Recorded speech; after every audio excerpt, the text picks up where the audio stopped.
Great. Hi, welcome everyone. Thanks for joining. We are really happy to have Heski here, who's going to present a very new paper, Content Moderation for Sale, which is joint work with Rahul and Matt Mitchell, who are also here. So if you want to post any questions in the chat, they will be trying to answer. We are also very happy to have two panelists. We have Itay Fainmesser and Marco Ottaviani. And finally, before we start, let me announce next week's talk. Next week, we have Roberto Corrao from Yale, who is going to present mediation markets. So come back for that. And yeah, without further ado, Heski, take it away. Sure. Thank you so much again for including us in the series and for having us, and especially thank you to Itay and Marco for agreeing to do this.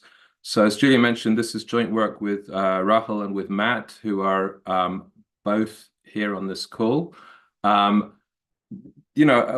I think part of the philosophy of this series and with the panelists is to try and engage a little bit more conversation rather than a monologue on these things. So Rahul and Matt will also feel free to chip in and tell me when I'm massively misrepresenting their brilliant ideas. Okay, so let me kick off. This is the title. It probably doesn't mean too much yet, and I'm going to kick off by giving a grandiose introduction that you can think about as to how you might want to kind of model these aspects that I think are important aspects. So, kind of starting point is this. The value proposition of the internet, why we love the internet, is because the world is overwhelming and it helps us access it. There are literally trillions of posts on Facebook. There's literally billions of videos on TikTok. There's literally billions of websites out there. And figuring out what's where is hard. Putting it into Google, well, we trust Google, but there's some design there around what it shows us. And in the same way, what Blue Sky shows you, or Twitter, or Threads, or whatever it is a very designed thing. But all of these people who are putting posts, they want those posts to be seen, and they want attention. Now, what does it mean to get attention? Well, the first thing is you need to be seen. If you're not seen, it's really hard to get attention, and that's usually mediated through some platform. But being seen isn't enough. There also has to be enough trust for someone to actually engage with that content or to click through to that content. Online platforms, they control both aspects of these. I mean, the views is the most obvious. They're literally deciding what it is that you get to see through their algorithms. But in addition, they also have the ability to impact how much you trust what you see. So most obviously, maybe you can think about the blue check marks on Twitter that came in when Musk bought the thing, which was part of the inspiration for this paper. But there's a whole variety of ways in which these platforms affect what gets trusted. So they might share how many times the thing has been liked. They might design a rating system that allocates stars on some basis. They might say, who else has liked this post? Knowing that Marco has liked a post might make me more excited to read it. Knowing that Rahul has might make me less excited to read it. And they do all sorts of things that affect our confidence in that post being something relevant, where it lands on the page, the size of it, and so on. We're theorists. This is a theory seminar, so we're going to do something very stylized. I've given this kind of slightly grandiose introduction so you can think about how you might want to think about both of these aspects. We're going to think about a monopoly platform that is going to charge these content providers for both of these aspects. They're going to charge for views, and they're going to charge for certification that we're going to treat in a very abstract, 2024 sort of way. Okay, so the model is going to consist of a monopoly social media platform. What social media is going to mean in this context is that the content providers want to be engaged with, and the consumers might want to see at least some of that content, but there's no direct pricing between the content and the consumer. So that in some sense is the only thing that we're going to mean when we say social media. That's what social media is going to mean for us in this context. We're going to have a platform that can tell real content from, lousy content. How can they do that? Well, you can think about them having people reading the posts like Facebook has, to screen for all sorts of things that are inappropriate or wrong or meaningless. Or you can think of that as just from the way that the first few people engage, they get a better sense of what's actually content that users want and what's content that they don't want. We're going to abstract from how they do it. We're just going to assume that they can tell real content from what we're going to call bot traffic or bad content. But even though they can tell which is which, they can't tell how much the good content values being seen. So this is going to get us into a price discrimination model effectively. All right, and we're going to take a mechanism design approach where the platform is going to offer combinations of views. So to a good content provider, it's going to say, this is how many times we're going to show your post. This is the certificate that we're going to assign to that post to say, there's a 90% chance that this is something you're interested in, or only a 30% chance that this is something that you're interested in. Of course, those percentages are going to be equilibrium objects that are determined by the users. And this is how much we're going to charge you for this number of views at this quality. And then these good content providers are going to self-select into the bundle that they value the most. Okay, so that's how the thing is going to work. And these are the kind of questions that we're going to ask with this model. So the first question you might say is, if you can control, if you know what's good content and what's not good content, what's certification doing here? Why not just show good content and have done with it? And the answer is going to be very quickly, well, imperfect certification is going to increase the value to the platform. And it's going to increase the value of these people with low willingness to pay, because it's going to give some opportunities to raise money from the bots. So I'm going to also these platforms are also going to be selling views to the bots. If people know that these bots are bots, they're not going to engage with them. Bundling these things with good content raises the value of the bot traffic as well. The second thing it's going to do is it's going to make the price discrimination scheme a little bit more valuable for the platform as well with regard to the good content. And we'll show you how that works. Now, okay, so that's fine. Second thing we're going to do is we're going to explore how this certification and imperfect certification can affect platform diversity in the sense of the variety of good content out there. And in particular, we're going to find that there may be some welfare improvement of the imperfect certification, or a force that does that. And we can construct examples where that force is strong enough. And that's going to come about because now, low value content that might have been excluded might now appear on the platform because it's effectively being subsidized by the spot traffic. Okay, so there's going to be a reason for more of this low value, the content is low value in the sense that they don't want to pay much to be seen, but consumers might still want to see it. So what kind of posts am I thinking about? VSET puts out posts saying Heski Bar Isaac is giving a seminar. I don't know how much you'd be willing to pay for that, but people, my mum and others might really value seeing a post like that.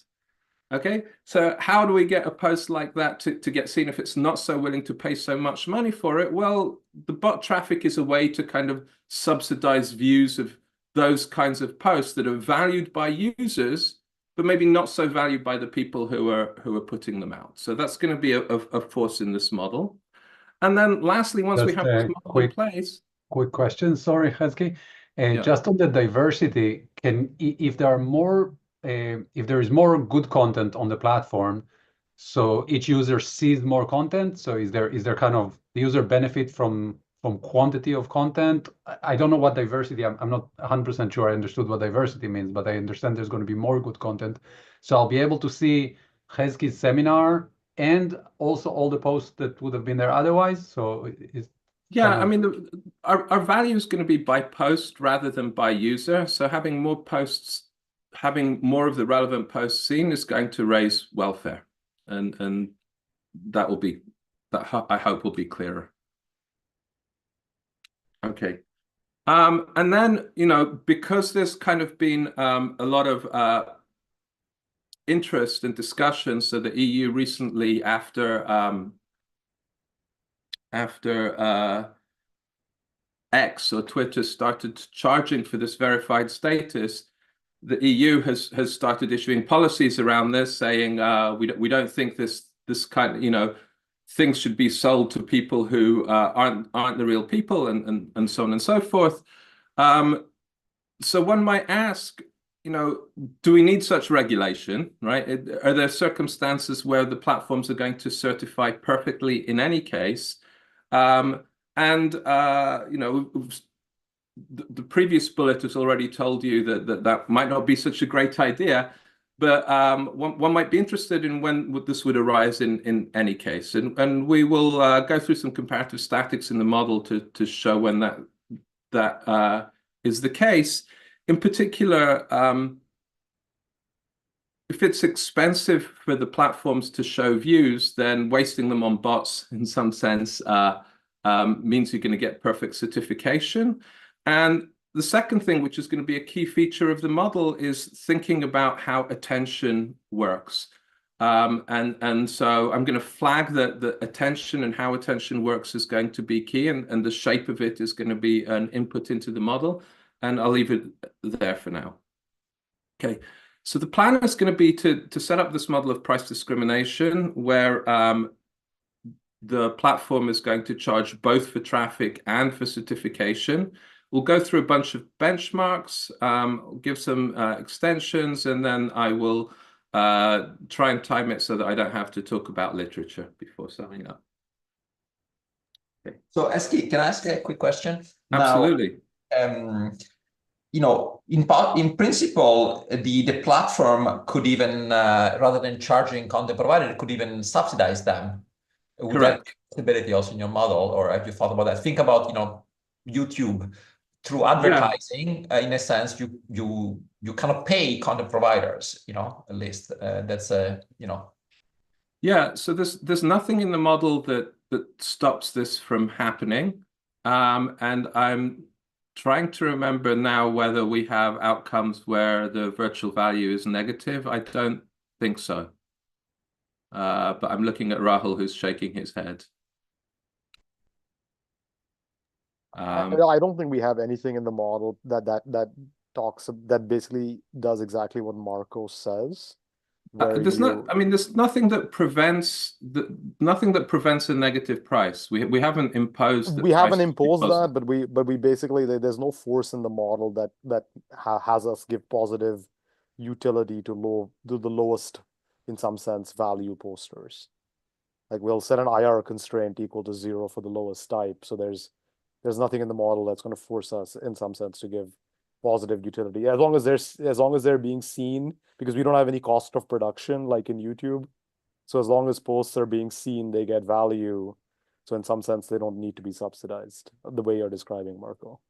Because in a sense, I was thinking of a broader interpretation. In a sense, bots could be advertisers or very nasty advertisers or things people might not be interested in watching, while some other content providers instead have content people want to watch more. So in a way, you would, in principle, if you could, look like you might want to pay, in a way, if you think about YouTube business model, it has a bit of a feeling. I understand your certification, which is very relevant as well. But this, yeah. So I think I'm less sure than Rahul that our model won't accommodate the kind of thing that you have in mind. But let's see the model, and we'll circle back to this, and Matt will set us straight by the end as well. Okay, so let's see the model formally, and then we can keep that question in mind and see how we're dealing with it. And so we're going to have three kinds of people. We're going to have these content providers who want engaged attention. We're going to treat each content provider as, one piece of content, let's say. We're going to have a platform that's going to direct this content to users, and that's the allocating the views. And each time I allocate a view, I'm also going to give a message together with it that we're going to think of certification, and that's going to be like the usual unstructured message that everyone has got used to since Cambridge and Janscout, let's say. We've got lots of consumers who decide whether or not to pay attention to what they see given the message that they've seen. All right. So let's look at each of those separately. Content providers can either be genuine content or bot. We're going to have a unit mass of genuine providers who each have a private value theta that's going to govern how much they value being seen. And that's distributed according to some distribution. And these genuine content providers value engagement at theta, which is, the parameter that's unique to them, times A, which is attention, that we'll be explicit about soon, multiplied by the number of interested views. And interested I've got in italics because it's going to be somewhat substantive. So I want to kind of flag that for you. Instead, we're going to have unlimited bots who value attention at A times V of B, where V of B is the number of views they have. So nobody is interested in bot traffic. And so every viewer is the same from their perspective. Okay, what about the platform? As I mentioned before, our platform's going to... Sorry, Itay, go ahead. Just about that assumption with the bots, what kind of bots you have in mind that nobody engages with their traffic and they still have value of being seen? Because I think usually bots try and get you to do something with it, so they try at least get people by mistake to engage or yeah, I mean, it's a good question. You can think of some misinformation or something like this, or you can think of this as the chances of anyone engaging is identical, so that there's not specific people that they're looking for to engage. So, I know my mum is more likely to watch me than anyone else, but, clicking on the, you're interested in, I don't know, weight loss drugs, that could be pretty much anyone. Matt, you want to chip in on this? You look unhappy. Sorry, I'm not trying to figure out how to raise my hand. That's happy about. But thanks for noticing. No, I just want to say, I think that it's not, we call it no engagement and engagement, but I don't think those labels are essential. I think what we have in mind is that viewers have some information about what they want to engage with. And so there's a differential amount of engagement by the viewers between the bots and the regular posters, and that the bots still value that low level of engagement. So I don't think you have to think of it as no engagement in keeping with what you just said about what you imagine bot traffic to be. But what we have in mind is that the engagement of the good content providers is deeper, and that's what the good content provider is after, someone that follows them for years and years. And that needs to be a lot more targeted. Okay. Yeah. I'll see what the targeting. I'm guessing that's coming. Well, the targeting is going to have impacts for the costs. So that actually takes me directly into the next slide. So the platform can distinguish these good and bad views, and it can direct bad views, which are untargeted at some cost, it can direct untargeted views, whether to bad producers or good producers at some linear cost, this gamma VB. Okay. But to direct interested views, there's some convexity that comes with it as well. Sorry, this should be these should be G subscripts in here. So apologies for that. So the idea here is that it's really cheap for the platform to find my mum. It's, you know, a little bit more expensive to find my cousin. But to find, you know, the 1,000th person who might possibly be interested in, you know, my haiku, that becomes ever more expensive, and there's convexity associated with that.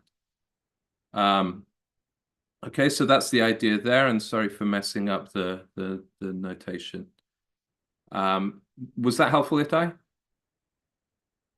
So I understand mathematically, I understand the assumption. I'm still having a little bit difficulty imagining the bot, because all the bots that come to my mind also would like to target certain. So if it's misinformation, you want to target that population that is more vulnerable to forwarding misinformation. And so mathematically, I totally understand the assumption. I'm just looking for my example. So I mean, I guess we have in mind that the bots are sufficiently diffuse in their interest, that's a much flatter function for them, and the easiest way to deal with this for us is to treat one as linear and the other as convex. Okay, Matt, go ahead. I just also want to say we think it's nice that the bots aren't really scarce here. And so this lets us have this idea that bots are kind of not scarce. I mean, they're scarce in the sense you have to pay gamma, but they're not kind of increasingly scarce in the same way that good content is, because we have this idea that bots, you can flood bots in a way that you can't flood good content. So I think that's part of the curvature assumption. So you can always find an appropriate bot for whoever it is, and you can think of this valuation as the maximum evaluation, you know, this valuation of 1 that's coming here as the valuation associated with the maximal value bot. So I think that makes a lot of sense, because like you said, to find a 1,000 person who's interested in your haikus, by the way, that's me, so to find that person might be a bit hard. But if all what you're looking is for the first 1 or 2 people interested in every one thing, then that's cheap. So with infinite bots, that becomes easy. Yeah. Okay, that makes sense. Thanks. Like I said, it's good we have Matt and Rahul here, because they will tell me when I'm saying things wrong. Okay, so we have our providers, we have our platform who has different costs for bot views to regular views. Maybe that's a better way of thinking about it. And finally, we have consumers who have a decision to make. And consumers, when presented with some post, they're going to observe some message M, and they have to decide whether to read more. Now, what read more is something a little bit fuzzy, but you can think of it as mental engagement. It's easy to skate over some stuff. You can think of it as literally reading more. Sometimes these posts come with a click to see more. Clicking below the fold, you can think about it as just reading the first few words of the post, or just observing the certification of the post and saying, do I want to read the whole thing or not? So this is the distinction we made. And reading is going to come at some cost that's distributed according to this A function. A is going to be very tied to what I'm going to call attention. Okay. Engage in good content that matches interests yields a payoff of 1, and everything else is going to give a payoff of 0. We can play around with it being something different from 0, but for now, let's keep that where it is. So if I believe that the content is good and relevant for me with probability mu, I'm going to read it if and only if mu is bigger than q. And so that's going to give me this attention function that's saying, depending on how likely I think this is to be good content, how likely am I to read it? And that's going to be governed by A. This is what I'm going to often think about as the attention function. Okay, so the more likely stuff is to be real good content, the more likely I am to read it. And that has some shape. That's all that this Q is. And you can forget about Q from now on. Okay, what's the platform problem going to be? The platform problem is going to be a mechanism. That mechanism is going to, for every type theta of good content, is going to allocate a message associated with that type, is going to allocate a number of good views assigned to that type. Associated with the number of good views it assigns to that type, it's going to assign a certain number of bad views as well, of bot views, and it's going to have a price that it charges for that. Okay, and that's going to allow me to think about a quality associated with a certificate M. Okay, so associated with these messages, I'm going to call certificates from now on. Associated with the certificate, there's going to be some belief that's just going to say, how likely is that message to come from good views rather than good or bad views? So this is just our usual, Bayes rule.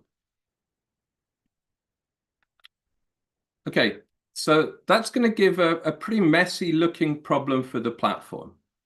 Here is that messy looking problem for that platform. It's not as evil as it looks in terms of setting it up. We just get the payments from each good type. Associated with each good type, well, there's infinitely, we know bots are bots, and we know the valuations of these bots.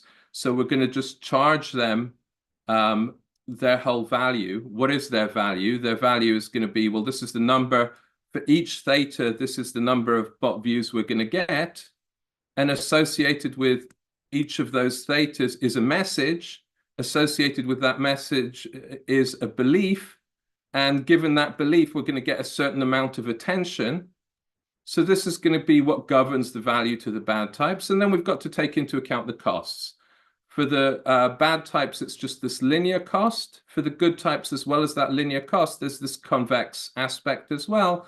And we're maximizing over all types. Sorry, we're summing over all types, integrating over all types. And we've got these 4 elements to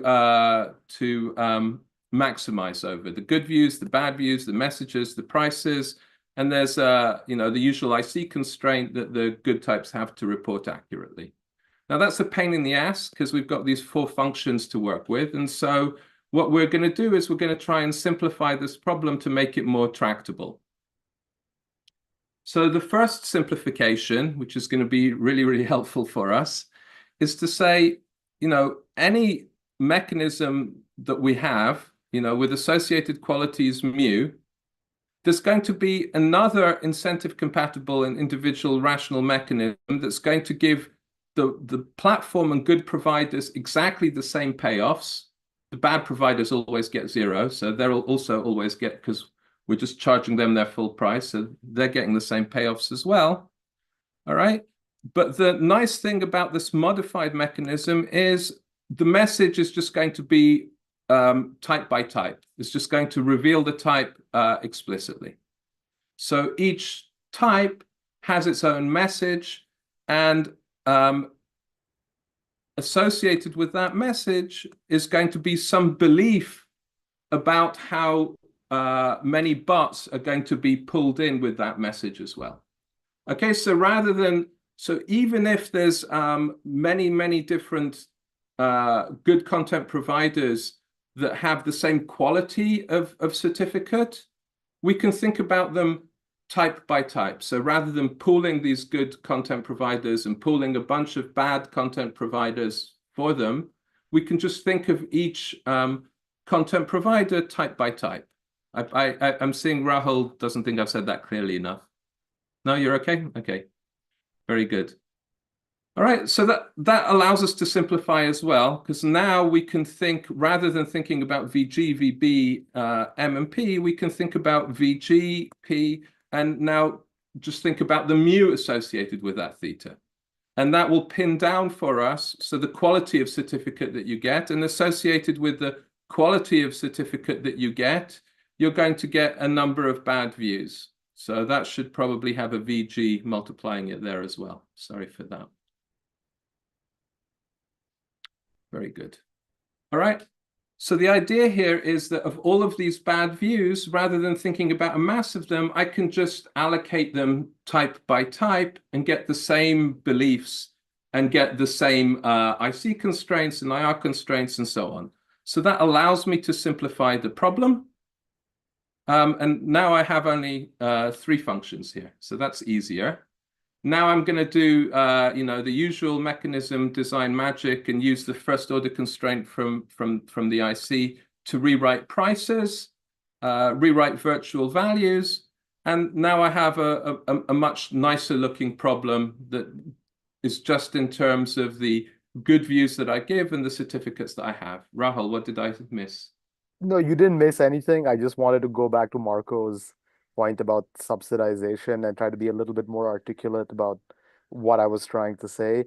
Essentially, like, because over here, the way we've set up payoffs, views to content providers are always good because they're basically free. If view provision was costly, so if it cost the content provider some amount for generating a certain number of views, then we could indeed have subsidization of the kind that you were suggesting. So the fact that it's not in the model is coming from the fact that there's no cost for views. Now, again, how you model that cost is not clear. The easiest way to do it would be to just say that there's some cost for a certain number of views. I'm not sure that's the right way to model it, because you just put up a video and how many times it gets shown doesn't really increase your costs. So it's not exactly obvious how to model that. But if you model it the simple way, which is saying that there's some cost for the number of views, then indeed what you're suggesting can happen. And I think that everything would go through. Yeah, because I think it would broaden up a lot, I think, the appeal, correct? If you think about YouTube, there is basically very often you pay content providers, Yeah, so it's, don't you think so? I think it's a great comment. Costly to produce content, and the good content you might want to pay through, by compensating them, by allowing them to sell advertising or things like that, and that the way they keep the revenue. Yeah. Thanks. Okay, so we left it at this problem, and we're going to get even simpler again by solving pointwise. So here, these are still functions. We can solve pointwise as long as this thing is non-decreasing.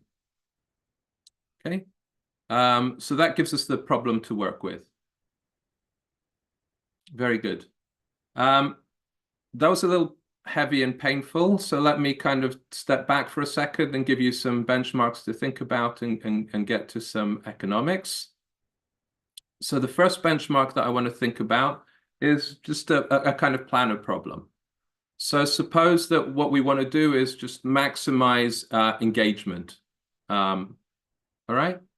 Well, the consumers don't value bots at all. So, a planner wouldn't show any bots. We would just have pure certification. In our notation, that would mean that, for every theta, the quality of the certificate would be equal to 1 in our notation. So there's no reason to put any bots in. As I said before, how much content providers value being seen and how much consumers value the content, the way we've set this up, there's no relationship between those things. So consumers don't really care how much providers want to be seen. They value all that content in the same way. And that means that we should have egalitarian content. All content that is good content should be seen in the same way. This VG should be constant. How much of that content should be shown? Well, up to the point where the cost of showing it is equal to the benefit of showing it. What is the cost of showing it? Well, the marginal piece of content, the cost of showing it is just the gamma, the linear term, plus the convex term. And what's the benefit? The benefit is, the attention associated with it, which is a normalization that I don't think I mentioned. I'm going to assume that the attention at 1 is just equal to 1. Okay. So for the planner, we don't want any bots, and we want to show all the content in exactly the same way, the same number of views, up to the point where marginal benefits are equal to marginal costs. Here, the next benchmark that I'm going to give you is a less invasive one from the planner, but is associated with perfect certification. So this Can I is ask a quick question, Heski, about Sure. the previous slide? So I think if I understand correctly, so one, there is to some extent, there is not a limited number of views. So you add more contents, that content can still be viewed. So there is no attention limitation embedded in, right? Correct. And the other thing, I mean, that only through this kind of convexity, in some sense, only the through convexity of the cost. only through finding it. Yeah, that's right. From the consumer side, there's no limit. Okay, because other thing that I thought was interesting and related to what Matt said, if the cost of doing the matching and targeting, if there was a limited attention, could depend on how many content provider you put in, because then you don't need to find the 1,000th of one. You need to find earlier. So I don't think it's in the model, but I think it's very interesting given what you. Yeah, so kind of limiting the number of viewers or the number of posts that can be seen at all, and allocating the number of posts That can increase the cost in a way that that could be another cost. I mean, there was you've heard many versions. You've heard that there have been many versions of this. We played at some point with that version. It didn't look that different. So you end up with a Lagrange multiplier that doesn't look that different from a cost. Okay, that's good to know. Thanks. Okay, so the next benchmark that I'm going to give you is this perfect certification that's kind of inspired by recent. This is July 2024 commission action to try and clean up X. So X informed the commission informed X of its preliminary review that's in breach of the DSA. Associated with advertising transparency. So you shouldn't be giving check marks to people who aren't really great content. That was sort of the concern. I think there's a question of how much of that is consumer protection and people believing that things are real when they're not. So, in our world, consumers are sophisticated and they understand that if the stuff is being sold, sometimes people who don't have their best interests are going to buy it, but it's a natural benchmark to think about in this context. So we're going to assume now that we're going to think about a case where only perfect certification is sold. Okay, and if only perfect certification is sold, then this looks a lot like a sort of standard Musa-Rosen problem. The first order condition with respect to views can be written as follows, where the marginal cost associated with a view of type theta is equal to the marginal benefit. Now the marginal benefit is not from the policymaker's perspective, but instead from the platform's perspective. It's going to take into account the price that it can charge. And so we're going to get the usual virtual value. Phi, I think I omitted to mention on the earlier slide, is going to be our notation for the virtual value associated with theta. So this looks a lot like Musa-Rosen. I'm going to give different views for different quantities associated with different types to better price discriminate. And that's going to mean a shift away from the egalitarian content provision that the planner would like. The planner would like every piece of good content being given the same amount of views. But the monopolist, even under perfect certification, wants different number of views to different people so that it can charge more to those types that have the higher valuation. And in order to get those guys who have a high valuation to pay more, then you've got to threaten them that if you declare you're a lower type, well, you're going to get a lower number of views. Okay. So that's what's going on there. In this graph, I've got the number of views on the y-axis and the virtual valuation on the x-axis. I'm making a meal of this because I'm going to show you similar sorts of graphs coming up as well. Okay, well, what if we have a single imperfect certificate? So you can think of this as not having a certificate at all, but whatever is on the site is whatever's on the site, and we don't say anything more about that. Okay, so I'm going to start off with a situation where I'm thinking about that as exogenous. Okay, so let's just suppose that for whatever reason, you know, as a theoretical exercise, Matt, you've come back on. Did I mess something up? No. Okay. So we're just gonna take an exogenous certificate. That means that any good view is going to come with a. If I give one more good view, that's going to come with a set number of bot views as well. That's what it means to have this exogenous certificate. Okay, and now I'm going to have a different first order condition. So if I'm going to show one more good view, I get the C prime as well. But now instead of, you know, before I had a gamma, now I have a gamma over M hat. Where's this coming from? Well, when I'm showing that one more good view, I'm also showing this many more bot views. Okay, so I have a somewhat higher cost than I had before associated with showing a good view. What about the benefit? Well, the benefit, I get this phi again, but now I'm multiplying it by this lower attention. Okay, so I'm having less attention than I used to have under perfect certification, associated with the fact that that now when people see anything, they're not going to believe that this is good content. They think it's only good content with probability mu hat, and so they're only going to look at it with probability a mu hat. Okay, so I'm having a lower benefit associated with that, but I'm having the benefit of selling to the bots as well. So this is what this term is going to give me. Okay, and now what you can see is because I've got this constant that's coming in on this right-hand side associated with bots, that's going to lead to a flattening out of the schedule, which is going to mean more egalitarian content. So I think that's easier to see in the graph. So let me show you that.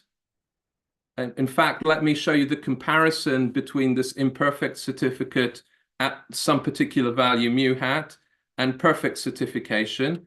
What you see is a flattening out. Okay, and so this low virtual value content that wasn't being shown at all starts now to be shown because it's benefiting from the subsidy of the bots, and some of the stuff that was being shown but not very often is now being shown more often. Okay, but that's coming at the cost that some of the good stuff is being shown less. So that's the flattening out that we're getting. All right, and what that means for welfare is going to depend on shapes of distribution and all sorts of things that I'm not going to go into now, but it shows you the possibility that there may be some welfare gain associated with this kind of imperfect certification. Stop you a second. Now, going back to the story I was saying about the bad bot, the bot being some sort of an interesting advertising or some ads that are shown. Could you think of it some sort of interpretation like that, or some the mix that you're adding of ads? So in a sense, the mechanics design approach where you are bringing that into the picture, So literally probably is not, but could it be a more, because that would potentially broaden up the entire. Yeah, I mean, I think I'm comfortable with it. I'm looking at Matt and Rahul. I mean, we were sort of interpreting the outside option as gamma as an ad. We are going to have an extension later on where we're going to take gamma to 0. And so maybe in that extension, it's a lot more natural to think of these bots as serving this ad purpose. But Matt and Rahul, I'm looking at you guys. We can't hear you, Matt, even though you've unmuted somehow.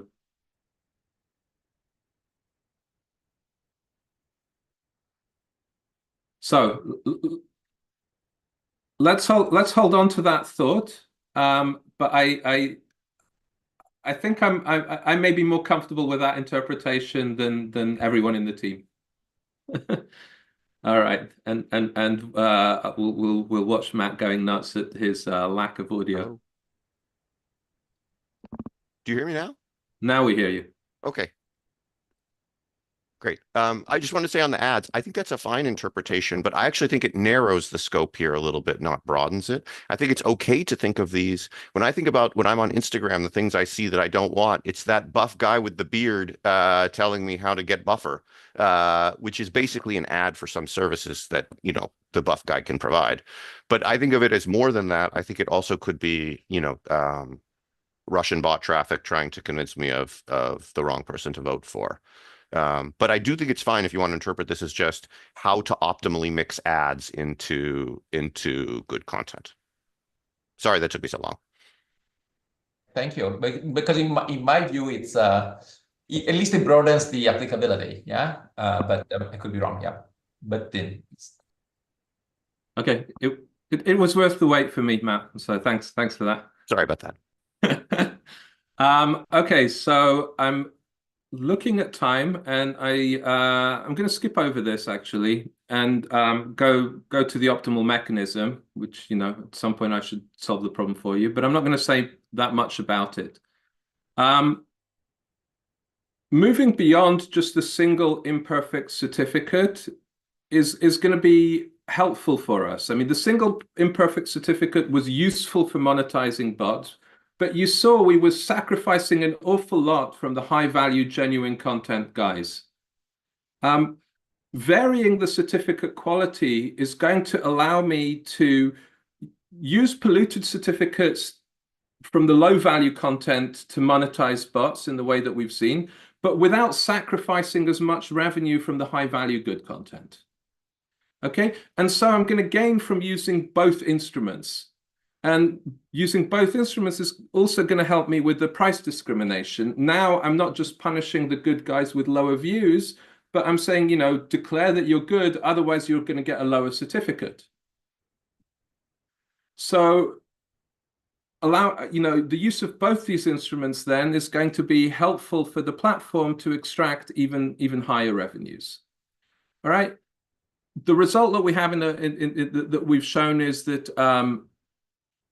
both the certificate quality and the number of views are going to be increasing in the type. Okay, so I'm going to use both these instruments. I'm going to have higher quality certificates to higher value guys, and I'm going to give them more views. And the way that's going to show up in the relevant condition is, you know, I didn't have a theta showing up when I had a single certificate. Now you can see that this is going to involve, you know, the quality now is going to be type dependent as well, and there'll be a second first order condition associated with this mu in this problem.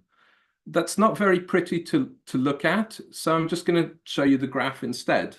All right, so this is a different graph to what I've shown you. Now I have certificate quality mu on the y-axis and the type on the x-axis, and what you see is for high enough types, I'm going to give them a perfect certificate. And the way I'm going to do price discrimination among these guys is only through the number of views. But when types become lousy enough, okay, when these types don't value being seen that much, then I'm going to sell to many more bots. Then I'm going to start selling to bots as well, and to start monetizing from the bots also. I'm going to use both tools. So to see that I use both tools, what I've got here in blue, blue is the optimal mechanism. What you can see is that for high enough phi virtual value, it coincides completely with what I have with the perfect certificate. Well, that better be the case, right? Because I've got perfect certification there. But for lower ones, you can't see this, but there's, you know, it's hard to see, but there's some curvature here. Okay, and so that's going to perform better than the perfect certificate. And you can see that it's going to perform better than the two certificates, because for these high values, I'm not polluting their value so much. Okay, so that's our characterization. Well, that's a hint at our characterization graphically, at least. And now we can move on to think about some comparative statics once we've got that characterization in place. So there's some easy ones that are not very surprising to do. The certificate quality is going to be non-decreasing in gamma. Gamma was our cost of untargeted view. And the idea here is that if it's cheaper to run bot traffic, you have more bot traffic. And so you're going to have lower quality of certificates. Another comparative static that we ran is to say, well, let's scale up this or down this convex part that you can think about the cost of targeting. So if we've got better algorithms that allow us to find these users better, you know, go into Itay's brain and find that he likes haikus or whatever it is, it becomes cheaper to figure that out. Then it turns out the certificate quality, you know, if we make that more expensive, if we make it harder to do targeting, is the way I've got the proposition written, then the certificate quality doesn't change, but the number of views decreases. Okay, so, you know, in the first order, this is a little bit kind of a result of the functional forms that we have, but the intuition here is that with cheaper targeting, I'm going to get more good views. Content is going to skew to the high value content. I made a meal of that. I'm going to skip over it because I think it's more interesting to think about the shape of attention function that I'm going to look at here. So now what I'm going to think about is transforming the nature of attention and make it more concave. So I'm going to start out with my attention function. I'm going to have a concave transform of it that still keeps me, you know, if I know it's lousy for sure, there's no attention. If I know it's perfect for sure, I'm going to give attention. So I'm going to think of concave transforms of that sort. Then under this concave transform, the quality of certificate is going to be weakly lower. So that means I'm going to throw in more bots than I used to if I make the attention function more concave. To get a little bit of intuition for that, let me give you this example where the transformation that I'm going to have, let's say I start out from this blue line in terms of attention to moving to this black line. Okay, so that's a concave transform. Well, it's obvious that it should be obvious if I've kind of done a reasonable job of explaining what's going on, that if people are going to stay perfectly attentive, even when I throw in some bots, then in this range, it's obvious that I'm going to throw in more bots. People are not changing their attention. I'm making money from bots. Okay, so the over here quality is degraded should be completely unsurprising. Okay, now to show you that quality is also being degraded in this region, that takes a little bit more work. And we do that little bit more work. So we can look at the first order condition. If I have a linear transform of this attention function, that linearity just comes all the way through in this. And it's just like increasing the cost of the untargeted view that we've seen degrades quality and we gave some intuition for. So, I mean, that's kind of intuition around this, this particular concave transform, but similar intuition goes through for the general case as well. And, you know, smarter people than me who are on the Zoom call were able to prove that. Okay, very good. I have about 5 minutes left, so I'm going to actually not say much more. I think rather than overwhelm you with other things, and with literature, there's a lot of literature. Obviously, we home in on you know, second-degree price discrimination, but we're throwing in these two tools and we're linking them in this specific way that's relevant to the application. There's a lot on kind of steering where we don't have the certification. There's a lot on certification where we don't have the control the number of views. There's stuff on search distortion. There's stuff on content moderation where we're not selling that content moderation, but where value is out there. So I'm gone over that way too quickly for it to be useful, but I wanted to make sure that I had Marco's name on the slides and Itay's too, so they'd be nice to us going forward. And let me instead wrap up. Okay, so I think that the takeaway here is that from the platform's perspective, and maybe this is not surprising, there's money to be made from using both steering in terms of allocating views and imperfect certification. So having these, having more instruments is helpful. That's maybe not so surprising. The channel to do that, of course, is that imperfect certification brings bot revenue, and it also helps in terms of the price discrimination problem. What's maybe more surprising is that imperfect certification can benefit consumers. And the way it does that is through content diversity in two senses. One is that I didn't spell out very clearly, so let me try and do it now. One is the types that are actually seen increases. So there's some people who under perfect certification would not be seen at all, but would be seen when I allow bots into the mix. The second thing is that the number of views becomes more egalitarian as well. So on both dimensions, I can be improving content diversity, right? The extent to which I use imperfect certification is going to depend on the shape of this attention function. That's what we just saw. There's a lot of interesting things around content moderation and consumer protection that we don't address in this paper. I just want to kind of flag that explicitly. One I mentioned briefly in the context of the EU work is just consumer naivety, which I'm, slightly wary of leaning too hard on always. And the other is that there may be externalities in people's decision. And there's this recent Burstein et al. Paper that runs a field experiment in that context. Okay, so after all this talk of haikus, I better give you one. So this is the one associated with this paper. Certify poorly so you can sell more to bots. Attention matters. And I will leave it there. Thank you very much.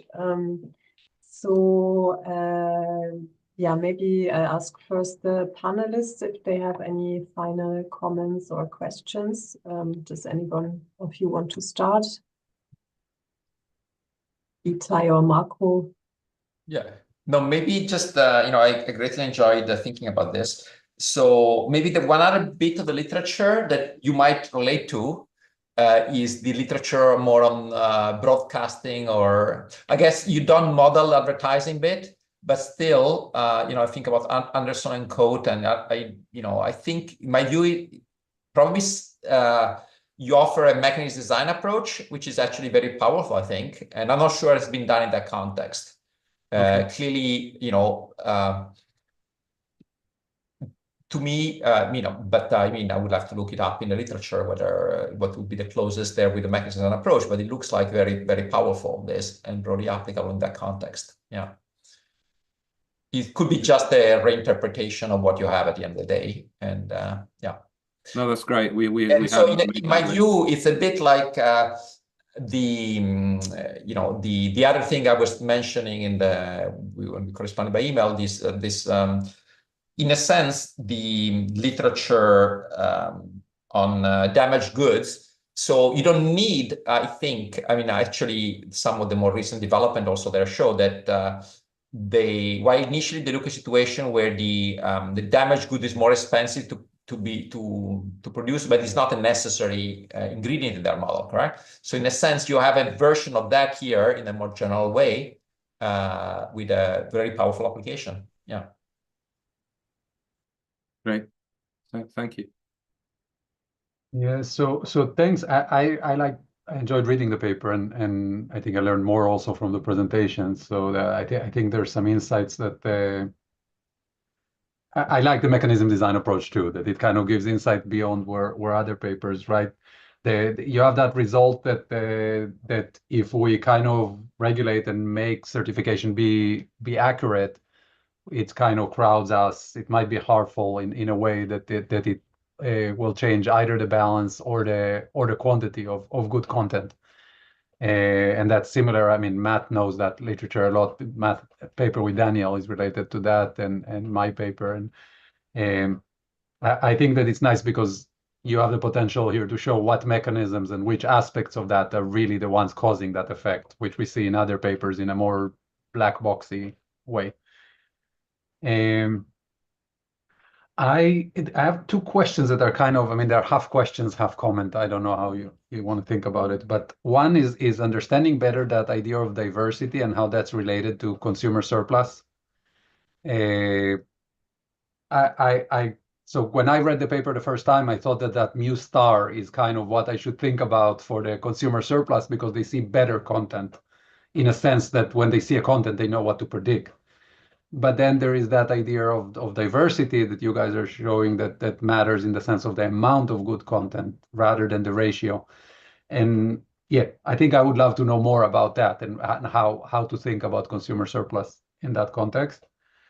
And another thing that's, I guess it's very much related, is you show the comparison in terms of diversity between 1 certificate, 2 certificates, and completely freedom on certificates. But I think, again, to kind of for policy or to how I think about with really what I prefer, if I could think of, is consumer surplus better under 1 certificate or 2 certificates or many? Because that could be something that they could potentially regulate, the FTC. They could say you can't just, I mean, in a limited way. You did say that certificate can mean more than certificate. There are other ways of communicating it, but they could affect that regulation in a way. So I'll be curious about that, and I think you might be able to say stuff about it. Yeah, but thank you. That's very interesting. A lot of things to think about. That's super helpful. Yeah, I mean,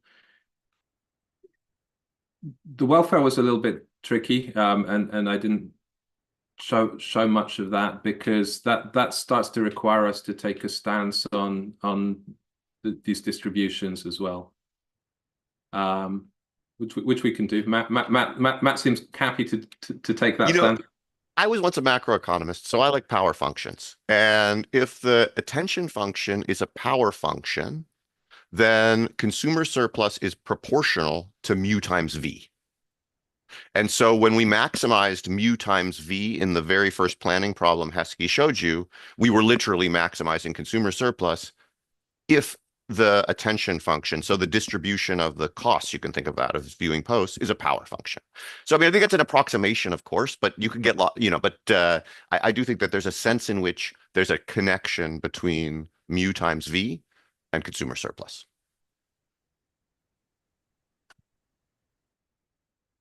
Okay, yeah, thanks. That's helpful to start thinking about it. Yeah.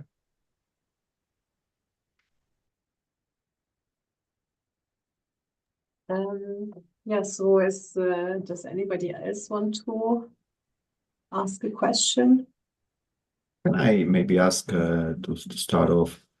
So I was thinking about this, to what extent this is applicable to sort of old style media like newspapers, right? So in a certain, if you go high enough and generalize it high enough, this is a newspaper that aggregates some kind of information from essays, reporters, weather reports, sports, and so on, and creates a platform, and that is bought by thing. So I don't want to go too far and too wrong with this analogy. And I was thinking, is there a way to sort of how to interpret those viewing costs? So I'm back to the slides about platform costs. In what sense does this, is this paid by the creator, by the platform itself, and to what extent we should really think about this as viewing costs of the viewers? I mean, I think this is related to Marco's observations and the relationship to that literature of Anderson and Cote as well. And I think it's appreciate the push, and we haven't thought hard about it, and this will get us to think a little bit more. So it's like an editorial cost of creating the news. That's probably the way to, and it's costly to create a better quality news. That's the way. Yeah, I mean, we've taken the content as given, So we're not endogenizing content creation. The content is always there and it wants to be seen. There was a reason. So what is the design here? What is being designed here? In our paper? Yeah. In our paper, what's designed is this choice of how much to show that content and the way in which that content is being shown. So and that decision is costly depending on content. This is the platform's problem, but the content is kind of exogenous to the platform's content. Now, of course, one might think that the way the platform is choosing to do this might also kind of feed through into incentives for content generation. You might think you want to give some rents to these content providers and so on. So we've stepped away from all of that. But in terms of thinking about incentives for content generation, there was a job market paper a couple of years ago by a guy at Chicago who's in the Michigan Information School, whose name I'm not going to be able to give you. But if you really want to know, I can find it and I'll send it to you. In terms of recasting the costs to allocating viewership to refining content, I guess would be a way of thinking about it. Better editorial, better production design in broadcast. I just haven't thought about that. I haven't thought about it, and Rahul and Matt and I will take it away and think harder. But they're quicker on their feet. So, I mean, the context of my question is really, what's going on in platforms recently. So there's a questionable issue whether they are maximizing profit, if you look at things like Twitter. And then there's an element of competition, and both of these sort of cast towards the normal, like old-fashioned newspapers of a yesteryear. Can I just say something that's maybe limiting about why, but why I think of the model is better suited to the platforms that Heski mentioned than some of the other applications. First, if you think about what the fundamental inefficiency is coming from here, the inefficiency is coming from the fact that we're not letting the consumer side pay to see content. That is, the only transactions of money take place between the platform and the people that upload the content. And then the second thing about I call it the people that upload the content. It's true, you don't have to think of it as people that upload the content, but the asymmetry of information that we've built in between the platform and the content providers, I think, because of course I was one of the authors of this paper, fits quite well the user-generated content view of the world, where the platform has some information about what's good, but doesn't have a lot of other information about the content providers per se. So I'm sympathetic to wanting to apply it to more places, and I'm not saying I think there are some insights that could be, but the reason why those are the sort of two senses in which I think things are different from the New York Times, where, for instance, you have payments from the subscribers, which is based on they want to see some content, they can subsidize it through their subscription fee, and where the New York Times knows a lot more than just the quality of the pieces of content that they're putting in the newspaper. So that would be sort of why I think But then the blue check marks are also paid by the providers or viewers? That's a good question. By providers. I completely understand your point. Yeah, I didn't see the subscription model. Yeah, thanks.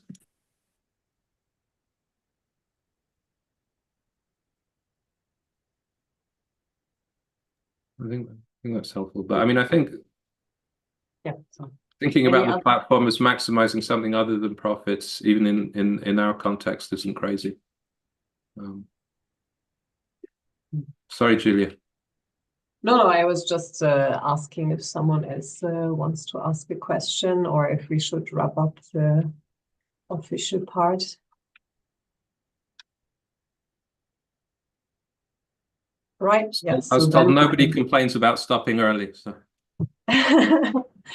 Good. Yeah. So then I guess we can stop broadcasting. I just say goodbye officially, but you can stay on. And thank you very much. Thank you, Heski, Matt, Rahul, and also Marco and Itay for being great panelists. And see you next week.